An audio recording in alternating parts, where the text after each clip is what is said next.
வலியுறுத்தி தமிழ்நாடு ஊரக வளர்ச்சித்துறை அலுவலர்கள் சங்கம் சார்பில் மாவட்ட ஆட்சியர் அலுவலகம் எதிரே கண்டன ஆர்ப்பாட்டம்.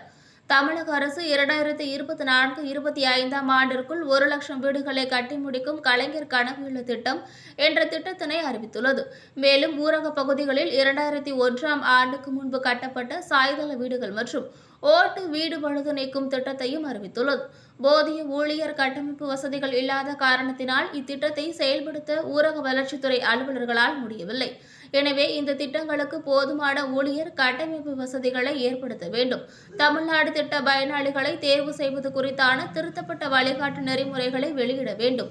பயனாளர் பட்டியலை இறுதிப்படுத்த உரிய கால அவகாசம் வழங்க வேண்டும் என்பன உள்ளிட்ட 3 அம்ச கோரிக்கைகளை வலியுறுத்தி தமிழ்நாடு ஊரக வளர்ச்சித்துறை அலுவலர்கள் சங்கம் சார்பில் மயிலாடுதுறை மாவட்ட ஆட்சியர் அலுவலகம் எதிரே கவன ஈர்ப்பு ஆர்ப்பாட்டம் நடைபெற்றது. மாவட்ட தலைவர் நல்லமுத்து தலைமையில் நடைபெற்ற போராட்டத்தில் 100க்கும் மேற்பட்ட ஊழியர்கள் பங்கேற்பு. தங்கள் கோரிக்கைகளை வலியுறுத்தி கண்டன ஆர்ப்பாட்டத்தில் முழக்கங்களை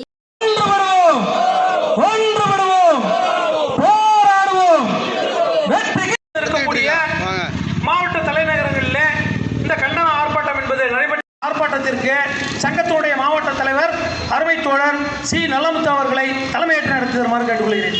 அதை நான் 27/6/2024 நடத்தி இன்றைய தினம் மாவட்ட ஆட்சியர் அலுவலகத்தின் முன்பு கவன ஈர்ப்பு ஆர்ப்பாட்டம். ஆண்டுகளுக்கு முன்பாக கரணி உதவியாளர்கள் எல்லாம் ஒன்றாக சேர்ந்து சங்கத்தையும் அவர்கள் நாடவில்லை. இருவரையும் நாடாமல் அவர்கள் தனிப்பட்ட முறையில் சென்னை தொடர்ந்து போராட்டங்களை டிஆர்டி அலுவலகத்தின் வாயில் முன்பாக தொடர்ந்து போராட்டத்தை நடத்தியது என்றால்